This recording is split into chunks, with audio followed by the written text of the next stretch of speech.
¿Qué tal? Buenos días. Estamos el día de hoy con el doctor Gabriel León de los Santos. Es un orgullo estar aquí con él, compartir esta entrevista. Y para empezar me gustaría que nos platicara, doctor, para los que no lo conocen, cómo se define usted.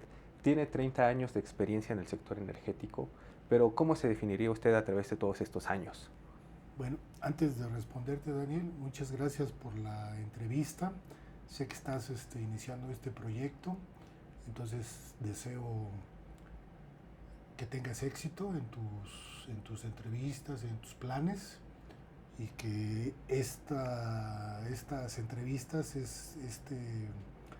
esta forma de que tú entrevistas a personas relacionadas con el sector de energía, pues eso igual es una forma de contribuir a la difusión de estos temas de energía, tanto desde la parte académica como desde la parte industrial, de gobierno.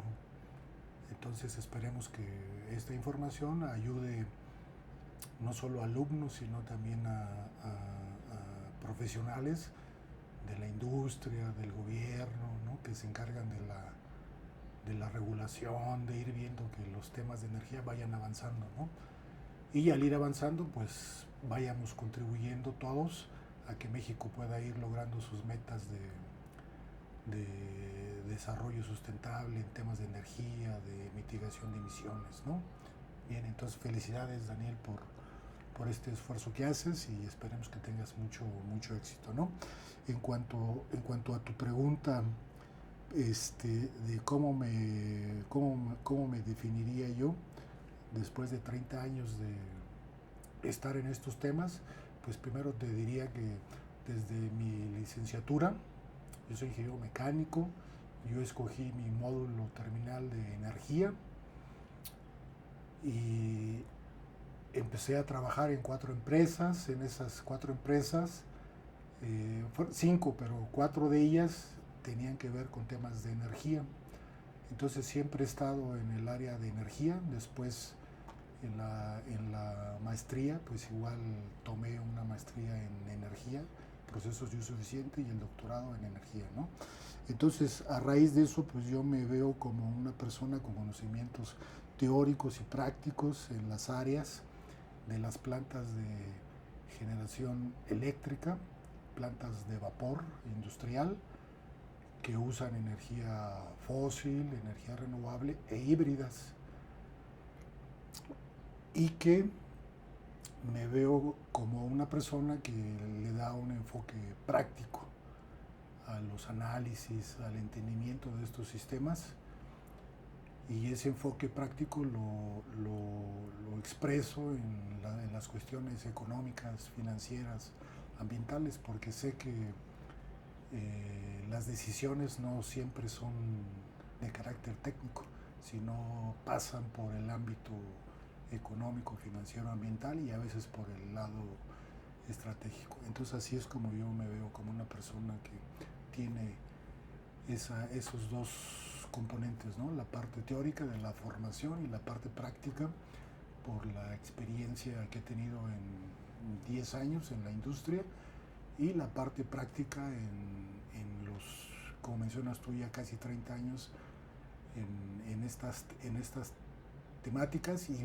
25 de esos 30 aquí en la docencia.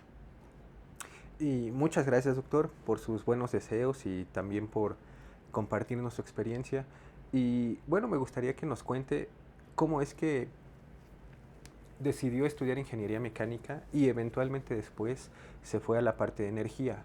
¿Hubo algún momento, alguna situación, alguna persona clave que lo incentivó a tener esta trayectoria? Mira, Daniel, yo al principio, ya sabes que cuando salimos del bachillerato, en el caso mío del CCH, pues tienes que escoger, ¿no? ¿Qué carrera quieres estudiar? Yo estuve pensando en estudiar sociología y estudiar ingeniería, pero ya por razones de carácter laboral, de empleo, oportunidades de empleo, pues decidí la ingeniería. y la ingeniería mecánica y después los temas de energía es porque siempre me han gustado la parte de lo que son las máquinas, ¿no? En un principio, pues en general las máquinas, ya después cuando estudias ingeniería, pues ya empiezas a ver que hay máquinas de diferentes tipos, las clasificaciones, ¿no? Pero en un principio las máquinas, y dentro de las máquinas, pues los sistemas en los cuales esas máquinas se incorporan y forman sistemas, ¿no? Por ejemplo, te decía las plantas eléctricas, ¿no? Que están formadas por una serie de equipos que al final producen electricidad y esa electricidad pues, se usa para abastecer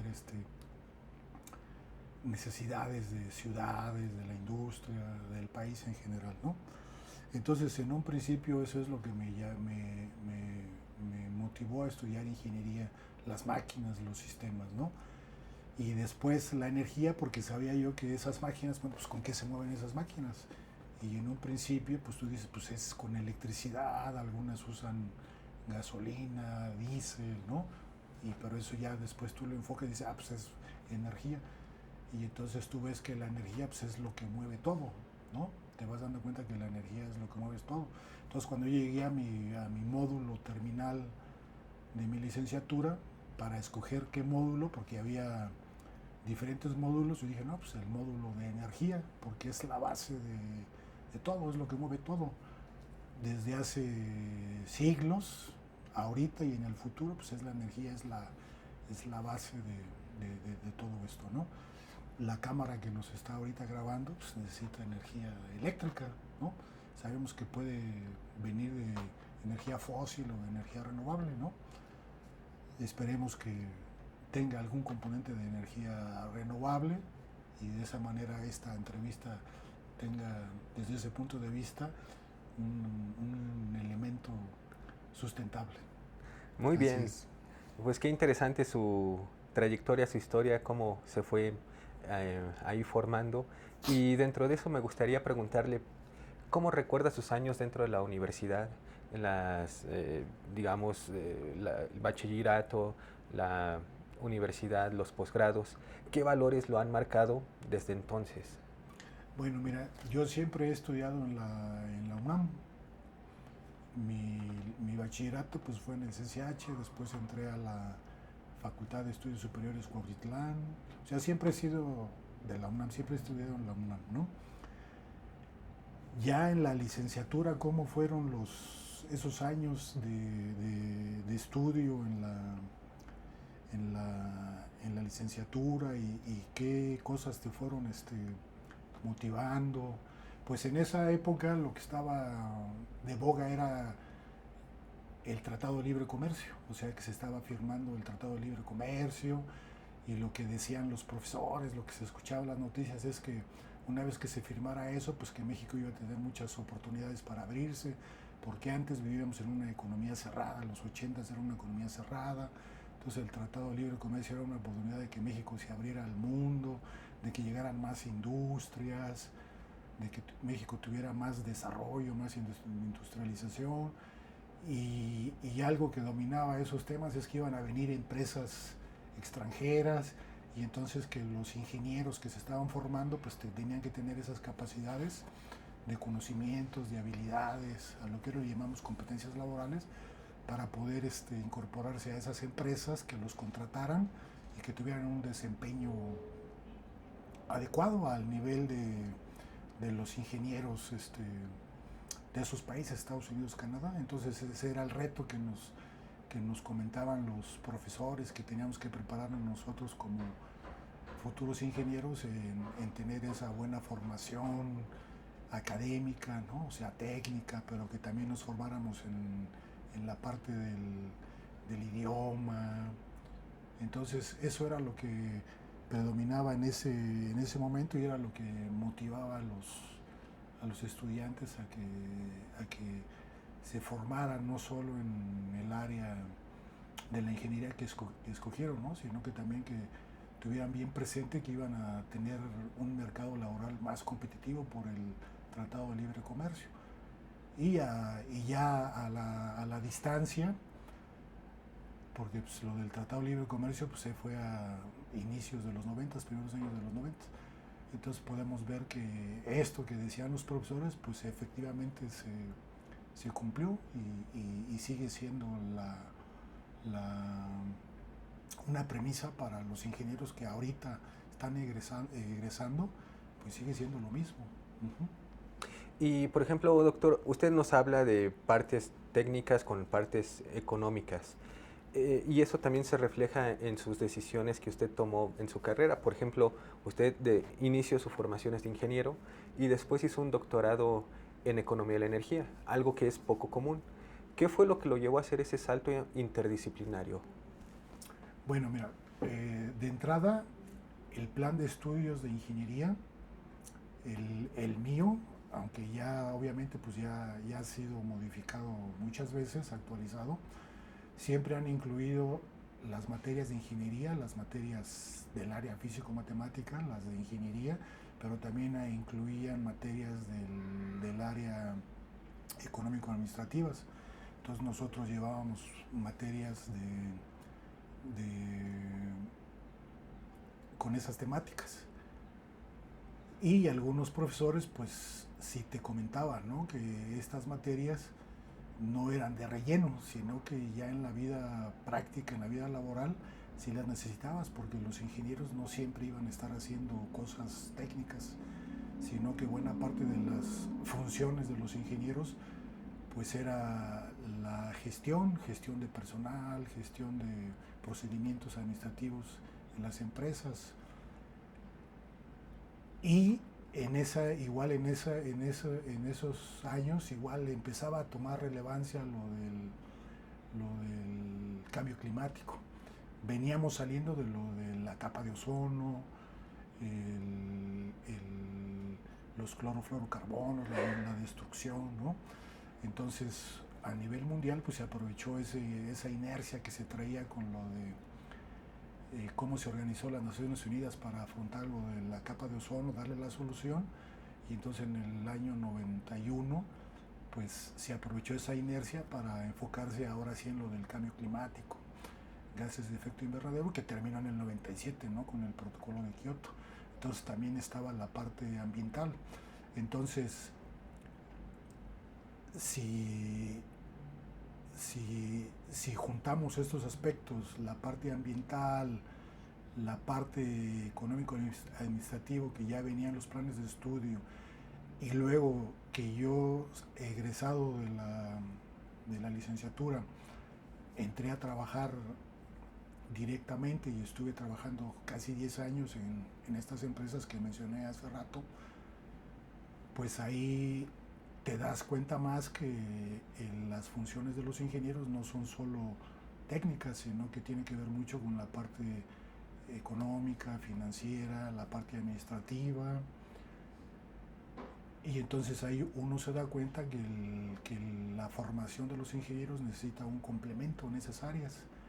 Entonces yo por eso busqué fortalecer mis conocimientos técnicos en el área de energía, pero también en el área económica, financiera, administrativa. Entonces eso es la razón que me llevó a hacer esto que mencionas, ¿no? A buscar una formación interdisciplinaria. Sí, es muy interesante cómo esa combinación de estas dos disciplinas se va dando. Y también me gustaría que nos cuente un poco de su experiencia en el sector privado. ¿Qué fue lo que usted vio en esas empresas en las que usted participó? ¿Y cuál es esa diferencia entre el sector privado y el mundo académico? ¿Hay algo que se vea claramente ahí? Sí, hay diferencias muy notables, ¿no? Primero, mira, cuando yo ingresé al mundo laboral, pues en tu escuela, en tu licenciatura, pues te enseñan aspectos generales, ves temas de muchas áreas. Al final te especializas en una con tus módulos, en este caso de energía. Pero cuando entras a trabajar, no necesariamente vas a entrar a trabajar en esa área, sino es que tienes que entrar a trabajar en lo que en su momento te ofrece el mercado laboral y lo que alguna empresa te da la oportunidad de trabajar. En el caso mío, yo tuve la oportunidad primero de entrar a trabajar en una empresa que tenía que ver con Caterpillar. y para hacer funciones que tenían que ver un poco con energía, porque veía temas de desempeño de las máquinas de Caterpillar, que era lo que le interesaba a las empresas constructoras, cuánto era el consumo de combustible de sus máquinas para hacer tanto, tanto movimiento de material, cuánto tiempo tardaban en hacer ese movimiento material, porque ellos rápidamente querían reflejar, reducir sus costos. Entonces ahí te vas dando cuenta que la parte técnica, en este caso, por ejemplo, de los consumos de energía y los tiempos empleados para hacer las funciones, pues ellos rápidamente lo reflejaban en la parte económica. Menor consumo de combustible y mayor tiempo para realizar sus funciones. Entonces ya te vas dando cuenta que la parte económica, el negocio, la rentabilidad va siendo muy importante para ellos, ¿no? Y, y ahí te das cuenta que cuando sales de la escuela, pues ya donde entras a trabajar es en realidad donde ya te especializas, aprendes a especializarte en eso que en particular le interesa a esa empresa donde entras a trabajar.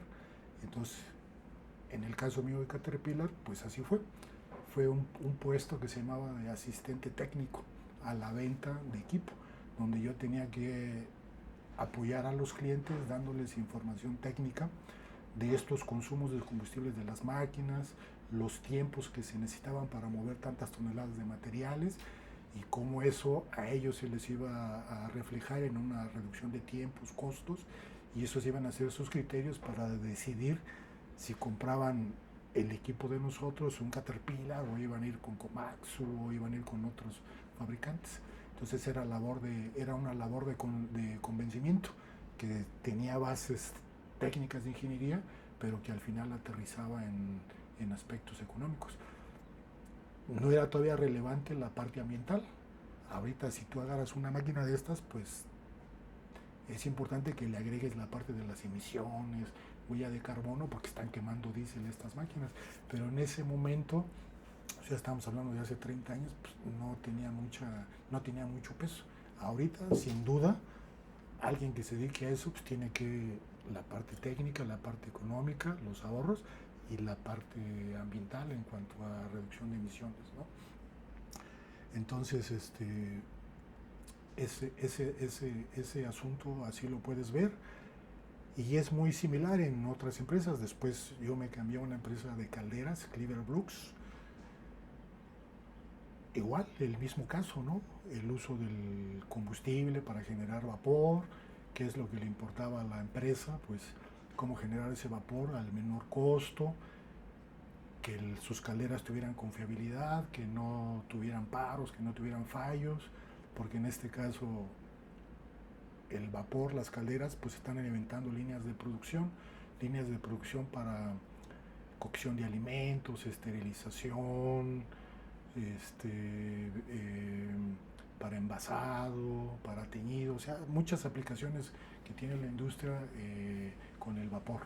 Entonces ahí se le agregaba otro componente que era la confiabilidad y la seguridad en la operación de los equipos. Y como son equipos, pues no hay equipo infalible, todo equipo tiene que fallar en algún momento, entonces la parte del respaldo, ¿no? O sea, si mi equipo falla, o sea, yo necesito aquí que rápido venga alguien, un técnico, y nos repare el equipo para que podamos reiniciar la producción. Entonces todos esos aspectos pues te van formando y van complementando la formación. Uh-huh. Y después te vas dando tu cuenta que esa formación que tú tuviste te permite ir accesando a esos empleos y después a esos empleos pues ir mejorando tu nivel salarial, tu puesto, y eso te ayuda a complementar ya tu vida personal en cuanto a que vas cumpliendo tus metas personales de mejorar tu salario, tu calidad de vida. Uh-huh. Es como un todo, ¿no? Que se conjuga y te permite ir mejorando en el ámbito personal y laboral, profesional. Y además de su actividad en estas empresas, también después se dedicó a la academia, se está dedicando actualmente a la academia. Y me gustaría que nos compartiera desde su experiencia, la academia, ¿qué cosa subestima de la realidad industrial? Mira, Primero es que la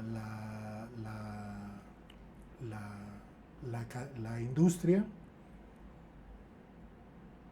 subestima algo de la academia, y la academia no es que subestime algo de la industria, sino que la academia no puede ir al ritmo de la industria, porque la industria se mueve más rápidamente en cuanto a cuestiones de innovaciones tecnológicas, equipos nuevos.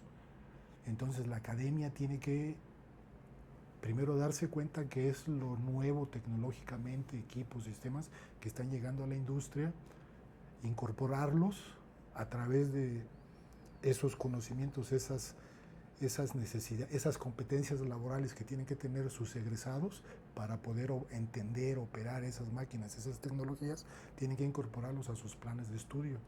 Entonces, la academia siempre va a ir un poquito rezagada en cuanto a la industria, porque no puede seguir el paso, porque primero llegan esas cuestiones a la industria, porque es negocio.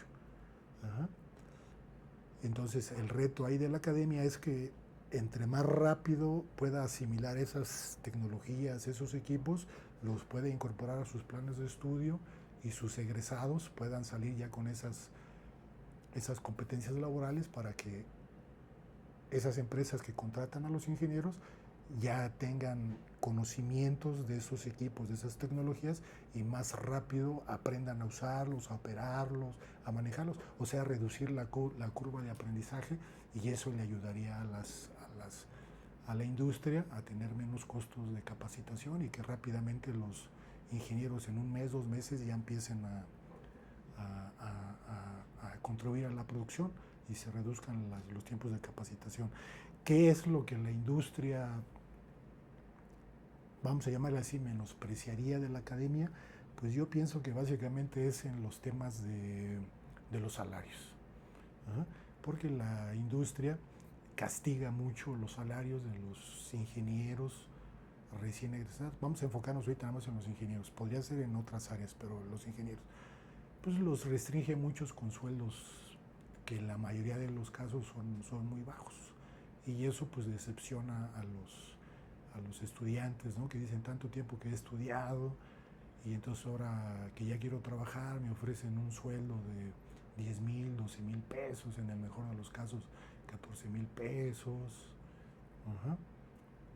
Y entonces eso es algo que dicen que no incentiva a los alumnos o que los desanima, pero uno ya les platica, dado que ya pasó por esas etapas, les dice, bueno, pues hay que apurarse, así es la industria, así es el mercado laboral, entonces hay que entrarle así y moverse rápido, aprender rápido, y tratar de estar 1 año, 2 años en esa situación, e irse moviendo para que vayas mejorando el sueldo, el puesto, y te alejes de esas situaciones pues no adecuadas para los ingenieros, ¿no? Es algo que digamos que la academia podría reprocharle a la industria, ¿no? Que ofrecen sueldos muy bajos al inicio, y también podríamos decirlo que en otras etapas, pero vamos a dejarlo nada más en esa primera etapa, ¿no? Pero son temas de mercado, ¿no? No es solo temas de buena fe de las empresas, sino son temas de mercado. Y, por ejemplo, ¿cuáles son esos aprendizajes o esas competencias que estos egresados de las licenciaturas, de las ingenierías que se quieren dedicar a la parte energética deberían de saber antes de graduarse para poderse incorporar a esta parte de la energía? Bueno, en primer lugar, que desde aquí, desde la academia, entiendan que ya en la práctica, en la industria, pues son cosas prácticas, ¿sí? Allá no hay cosas teóricas, ¿vale? Aquí en la academia, pues muchas cosas son teóricas, aunque se tratan de compensar a través de los laboratorios, de las prácticas, pero como lo mencionaba hace rato, los equipos, por muy avanzados que se tengan en los laboratorios, no van a ser los mismos que van a tener que operar en una empresa, porque la empresa pues tiene lo más nuevo, lo más tecnológico, lo más vanguardista desde el punto de vista de los equipos, de las tecnologías, de los sistemas. Entonces tienen que entender que una parte es lo teórico y otra parte es lo práctico, y que a la industria pues lo que interesa es la parte práctica y que aprendan rápido, ¿no? Y lo otro que tienen que entender es que más del 50% de sus actividades, de sus funciones en la industria, pues no van a ser técnicas, no van a ser de ingeniería en la mayoría de los casos, sino que van a ser funciones en el área económico-administrativa, van a tener que administrar personal, todos los ingenieros van a tener obreros técnicos bajo su cargo, inclusive algunos otros ingenieros. Entonces pues, tienen que aprender a manejo de personal, órdenes de trabajo, manejo de almacén, órdenes de servicio, atención a clientes, garantías. Entonces que buena parte de sus funciones ya en la vida profesional pues no solamente es operar una máquina, reparar una máquina, instalar una máquina, medir tiempos, consumos de energía en una máquina, sino que buena parte está en el área administrativa, en la gestión administrativa de esos procesos, de esas áreas en donde están, y eso pasa desde el manejo del personal a su cargo hasta manejo de presupuestos, reportes a la gerencia, a la dirección, ¿no? Participar en los planes de inversión, de expansión de la empresa. Entonces todo eso igual tienen que entenderlo y tienen igual que irse preparando para eso. Por eso es importante la parte de los diplomados, porque los diplomados te abren una puerta a estas temáticas que te menciono. Ya si quieren algo un poquito más sofisticado, pues son las maestrías, ¿sí? El doctorado no tanto en la parte laboral, profesional de la industria, porque son poquitas empresas que requieren el perfil de un doctor. Sí las hay, pero son muy restringidos. Todavía con una maestría, digamos que tienes un pie en la industria y un pie en la investigación, pero ya con doctorado, digamos que casi tienes los dos pies en la investigación, en los institutos, en la academia. Pero con una licenciatura, pues estás 100% en la industria y tienes que complementar esa formación con diplomados y con lo que vas aprendiendo en las empresas, ¿no? Por eso en una empresa es importante que estés un tiempo en una área, en producción, mantenimiento, calidad, y así vas aprendiendo de diferentes áreas de las empresas, y eso ya te da una formación más sólida, con más bases para que puedas tener mejores oportunidades de desarrollo dentro de una empresa. O si te mueves a otra empresa, que puedas llegar a esa otra empresa y ya con un currículo donde digas que ya tienes experiencia no solo en el área de ingeniería, sino en mantenimiento, producción, calidad, ventas, ¿no? Así es.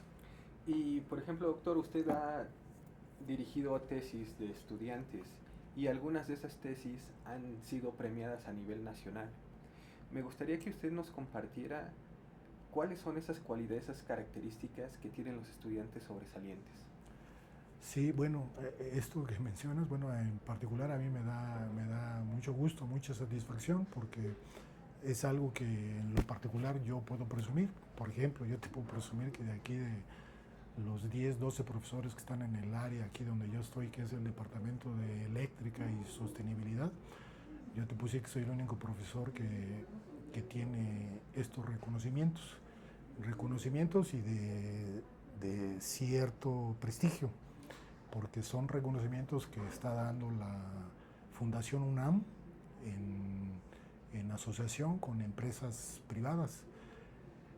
Y entonces de estos premios que tú haces mención, pues yo te puedo decir que dos han sido primeros lugares de tesis de doctorado, donde el premio económico lo ha dado la CFE y Pemex, de primer lugar de doctorado. Un segundo lugar de maestría, donde el premio lo dio BBVA sobre educación financiera, y dos segundos lugares de licenciatura, donde un premio lo dio la CFE y el otro premio lo dio BBVA, educación financiera. y con estos premios, pues los alumnos han recibido casi 800,000 pesos de premios. Entonces eso es una satisfacción mía por haber contribuido a que los alumnos obtuvieran estos premios, tanto por el reconocimiento como por la parte económica, dado que al ser alumnos recién egresados, pues unos premios de 100,000 pesos, 180,000 pesos, 220,000 pesos, pues para ellos es muy, muy, muy importante. Entonces a mí de eso pues me queda la satisfacción. ¿Qué cualidades debe tener un alumno para que sea un buen alumno? Pues primero que tenga las ganas, el ánimo de estudiar, ¿no? Segundo, que tenga las posibilidades de estudiar, porque a lo mejor si no tienes las posibilidades de estudiar, pues no te puedes concentrar en el estudio porque estás pensando en que tienes problemas en la casa, problemas económicos, que tienes situaciones que te distraen y no te dejan concentrarte. Y tercero, pues es la capacidad, ¿no? La capacidad intelectual de los alumnos en cuanto a los conocimientos de estas áreas para poder ir avanzando con sus materias, obtener buenos conocimientos, porque esos conocimientos pues te van sirviendo de base para las siguientes materias. Y al final todo eso en el diseño de los planes de estudios, pues todo eso lo tienes que coronar con una tesis. Y en esa tesis pues es para que reflejes tus conocimientos, tus habilidades aprendidas durante la carrera y las expreses, las reflejes en una tesis y que esa tesis pues tenga una calidad, un nivel aceptable. Primero, para que te sirva, para que te gradúes, ¿no? Y si la tesis tiene un nivel adecuado, que puede competir, pues lo metemos a un concurso de buen nivel, y si ganamos, pues es una satisfacción para el alumno. Entonces esas serían como las cualidades, ¿no?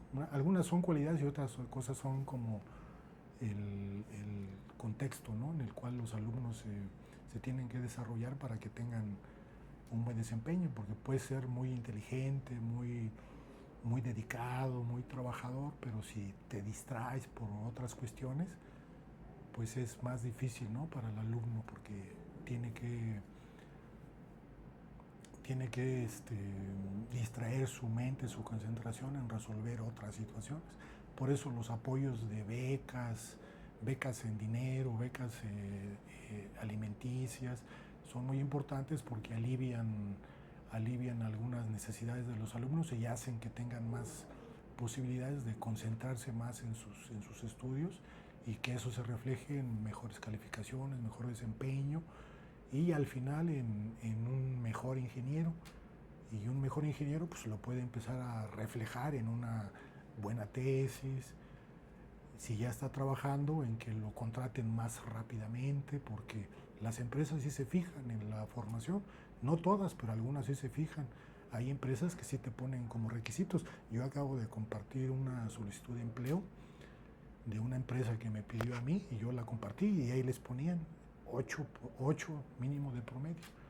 O sea que sí es importante para algunas empresas que los alumnos tengan cierto nivel de preparación, y ese nivel de preparación pues la academia lo mide con el promedio, porque muchos alumnos dicen que el promedio no importa, pero hay que decirles que no, que sí importa, porque algunas empresas sí se fijan. Y hablando precisamente de estos consejos a los jóvenes, para aquellos que quieran incorporarse al sector energético, ¿qué errores comunes ven los jóvenes, tanto ingenieros, economistas, que se quieran incorporar a este sector? Bueno, uno recientemente, y que lo comentan aquí, es que tienen la idea de que meterse a estudiar temas de energía, que no van a encontrar trabajo, que no hay oportunidades de empleo, y yo les digo que no, que al contrario, aquí en energía vas a tener muchas oportunidades de empleo. Y les pongo ejemplos muy claros. Tan solo puedes tener autoempleo. Si tú te metes en temas de energía, tú puedes ser tu propio patrón con autoempleo, porque hay muchas áreas de negocio, líneas de negocio, donde uno solo puede ir y ofrecer servicios a las empresas y tener autoempleo. Entonces, uno es que el tema de energía tiene empleo en el sector privado, en el sector público y por tu cuenta propia. Entonces, eso es algo muy importante. Segundo, que tienen que estar actualizados, porque como la parte de la energía va muchas veces ligadas a las cuestiones normativas, a la parte legal, pues tienes que estar al tanto de cómo se va moviendo el marco legal, porque en función de ese marco legal es que tú puedes ir realizando tu labor profesional en temas de energía. Por ejemplo, en los sistemas de gestión de energía, que es un área nueva, porque aquí en México la tenemos, la implementación de la ISO 50001, que es la incorporación del factor de eficiencia energética en las empresas, pues es del 2010, ya tenemos 15 años. Pero el proceso es lento, pero ahorita ya muchas empresas ya tienen inclusive un área dentro de su organigrama que se llama gestión de energía. Entonces ya contratan, por ejemplo, egresados de la carrera de nosotros para que sean encargados de esos departamentos de gestión de energía que tienen que ver con eficiencia energética, la huella de carbón, las emisiones, cumplimiento con todo eso. Entonces ellos pueden entrar a trabajar ahí. En el sector gubernamental, pues, Pemex, CFE, Secretaría de Energía, la CONUE, la Comisión Nacional de Energía. Entonces hay mucho campo laboral, ¿no? ¿Cómo deben de prepararse? Pues conociendo la parte técnica, los fundamentos técnicos, porque es la base, complementarlo con la parte regulatoria, conocer el marco legal, se puede ir cambiando, de hecho, en este año, en el año pasado, vimos 3 cambios importantes en el marco legal que afectan a todo el sector energético, no solo la parte de electricidad, no solamente la parte de petróleo. Entonces hay que estar a eso. También la parte de la ISO 14000, que es el factor ambiental. Estas, como son normas comerciales, privadas, pues a lo mejor no tienen muchos cambios, son más estables, pero igual las empresas las incorporan porque cuando salieron les llamaban que eran una especie como de barreras a la competencia. Pero más que barreras son como requisitos que te piden empresas más grandes a empresas más pequeñas que tienen que cumplir para que puedan ser proveedores de ellos.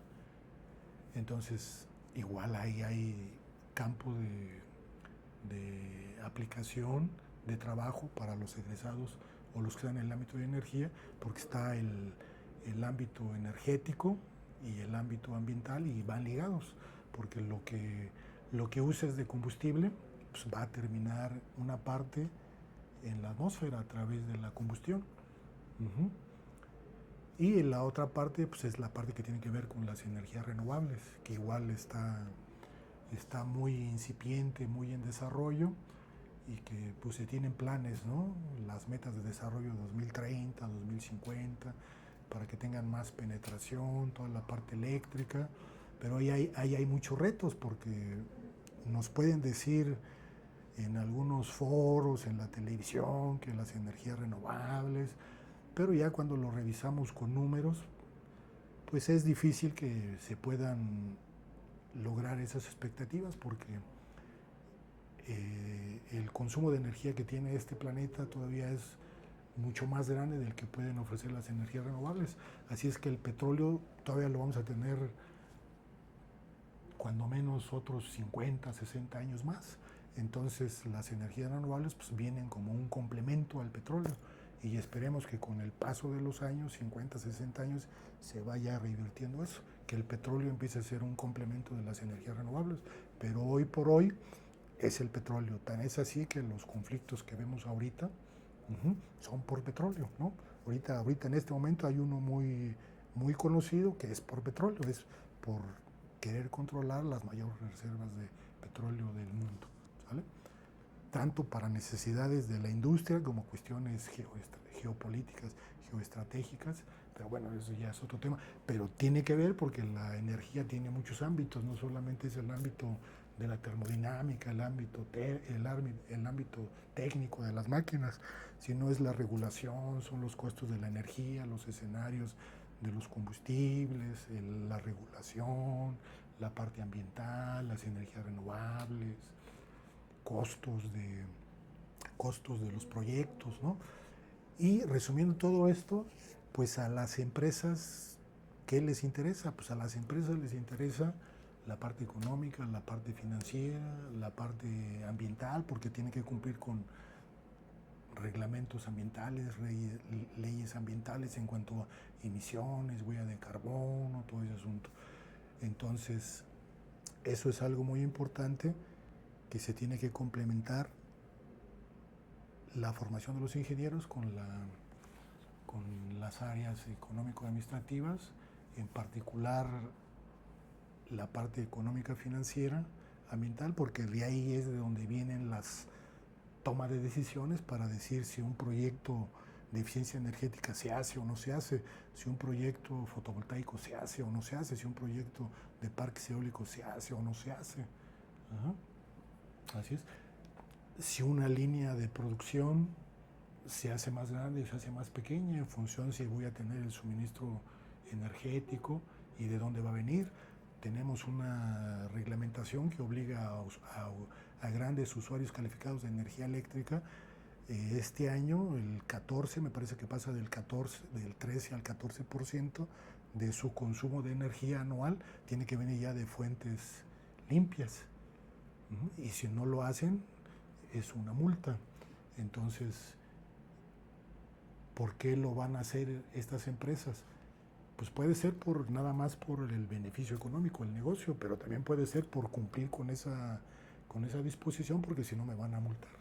Entonces hay que conocer todo eso para poder tener un buen desempeño en el ámbito de la energía.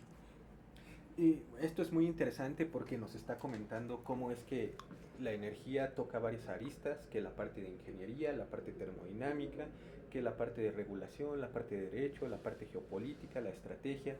La social. La social, son muy importantes también, la ambiental.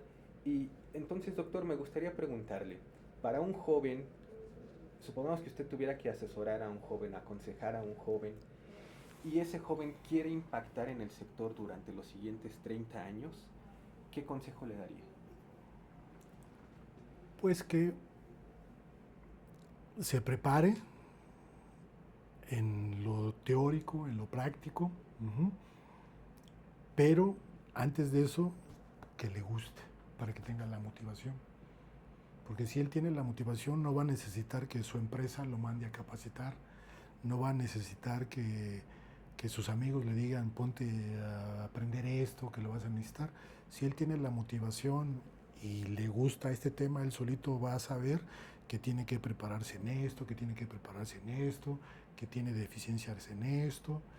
Y entonces esa preparación le va a ayudar a tener mejores competencias, mejores habilidades, y cuando se incorpore al mundo laboral, pues el mundo laboral hay competencia. Cuando él vaya a una oportunidad de empleo en Pemex, en CFE, en alguna empresa privada, pues va a llegar él a esa oferta laboral, pero van a llegar 20, 30 o 40 más.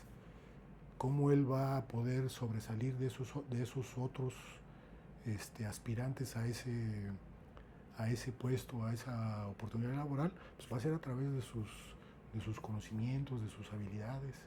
Entonces es prepararse, pero esa preparación pues tiene que venir de una motivación, y esa motivación del gusto. O sea, primero le tienen que gustar los temas de energía y saber que tiene que prepararse porque hay competencia. Si ya lo contrataron y ya está trabajando, pues aún así tiene que seguir preparándose porque tiene que estar actualizado.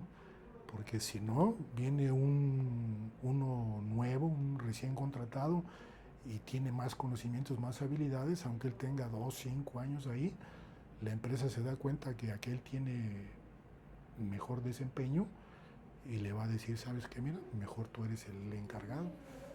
Entonces, Eso es lo que habría que decirle a un ingeniero recién egresado, que tiene que tener esa motivación, ese gusto, ¿sí? Prepararse, uh-huh, estar abierto a oportunidades, no cerrarse. Oye, es que hay que ir a trabajar a Yucatán, hay que ir a trabajar a Mexicali, hay que ir a trabajar a Guadalajara, pues a Querétaro, pues sale, hay que ir allá. No, es que yo quiero estar aquí nada más, porque aquí está mi familia, aquí están mis amigos.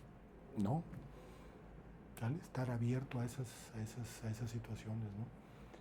Y lo que implica, si ya estás casado y te tienes que mover con la familia, pues tienes que poner una balanza, ¿no? ¿Qué es lo que quiero? Valorar y decir, pues, familia, vámonos, o si yo estoy solo, pues me tengo que mover. Así es. Y mirando hacia atrás, doctor, en su experiencia, ¿qué decisiones repetiría y cuáles cambiaría? Pues, pues mira, en realidad no cambiaría ninguna decisión. Yo siempre me enfoqué al área de energía. Trabajé en 4 empresas en temas que tenían que ver con energía. Cuando decidí dejar esas empresas para incorporarme aquí a la UNAM en los temas de energía, era porque quería seguir estando en el área de energía. Y lo que hago es temas de energía, hago lo que me gusta, o sea, me motiva. Entonces no cambiaría nada.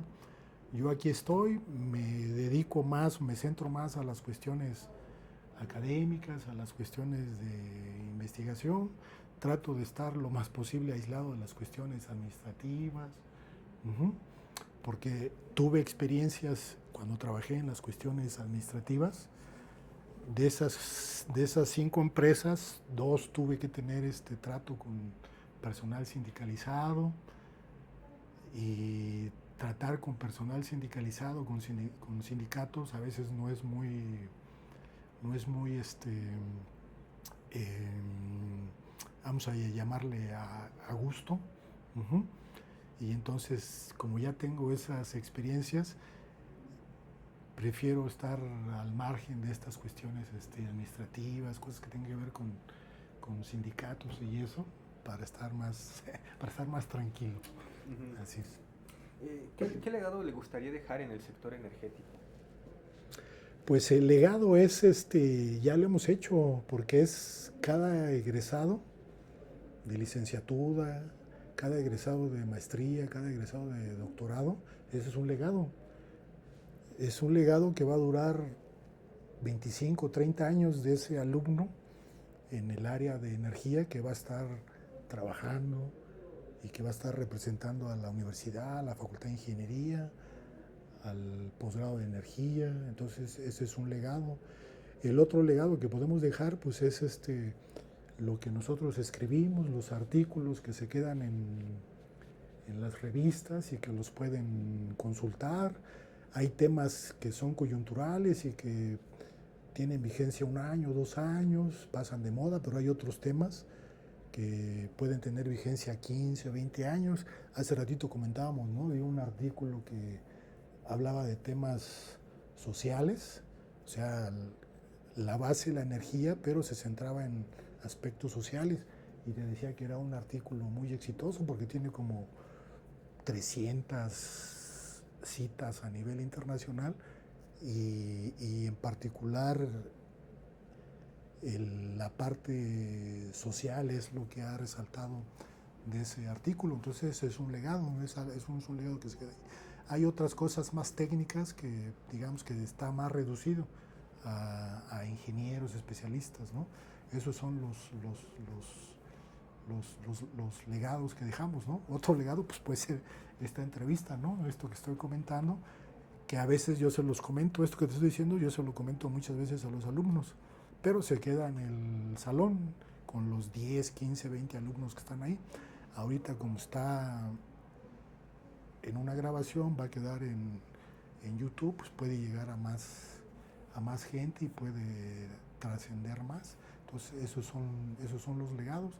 Pues entonces así ese sería el legado, ¿no? Que a uno lo recuerden como una persona que contribuyó a la formación de tantos ingenieros, tantos maestros, tantos doctores, y que una muestra de lo que hizo en los 25 años, yo acabo de cumplir 25 años aquí en la universidad, 19 de tiempo completo y 6 de profesor de asignatura, pero la universidad es generosa en ese asunto porque yo fui profesor de asignatura de una materia por 6 años y la universidad me los cuenta como si fueran 6 años completos. Entonces, en ese sentido, la universidad es generosa, por eso es que tengo 25 años.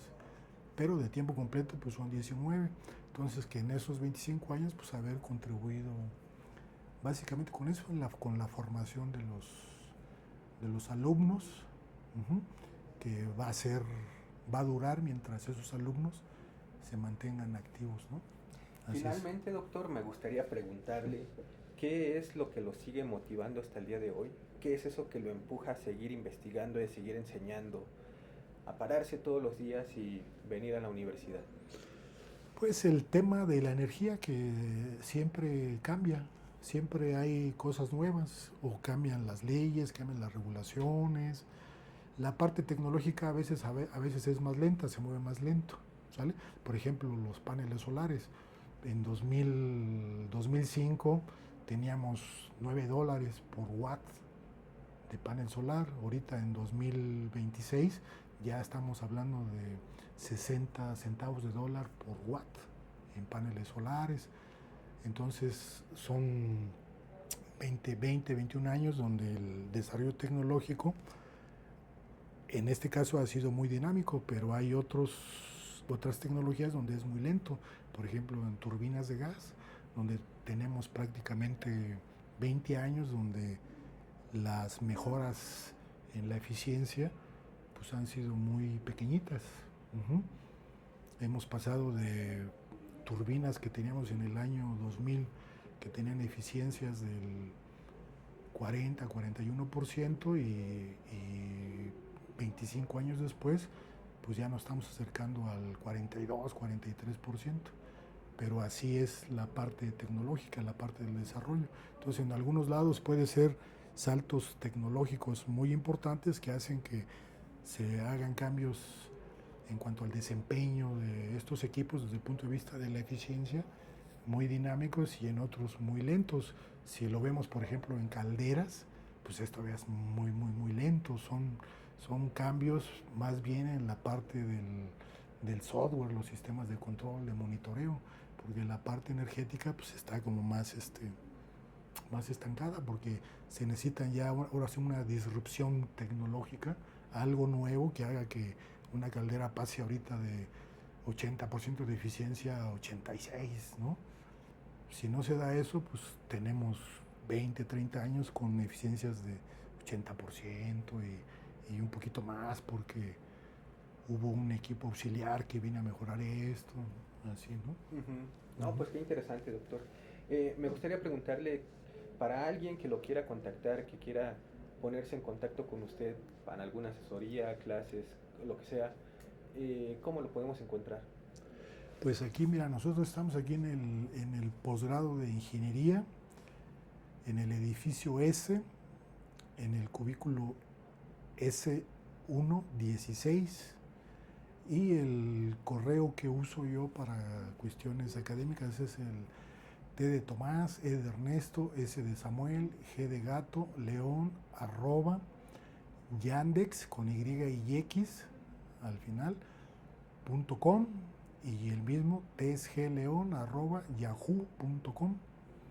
Y aquí estamos para lo que podamos ayudar, contribuir, tanto alumnos como personas interesadas, porque a veces vienen personas, como la universidad es abierta, a veces vienen personas que no tienen nada que ver nada con alumnos, con el medio, pero que dicen que tienen dudas sobre esto, una asesoría porque quieren poner una planta solar en su casa y que les dijeron esto y que tienen dudas y vienen y me preguntan, y uno está para eso. Parte de la labor de la universidad no solo es la formación de los alumnos, sino también es la difusión de la cultura, ¿no? Y el apoyo que da la universidad al desarrollo del país, de la sociedad. Entonces, pues aquí estamos, en lo que se pueda apoyar, Muy bien, aquí doctor. estamos. Pues estoy agradecido por la entrevista del día de hoy. Nos llevamos aprendizajes muy interesantes y pues bueno, nos vemos en una próxima emisión. Muchas gracias. Gracias, Daniel, a ti, y aquí estamos. Y hasta luego. Gracias.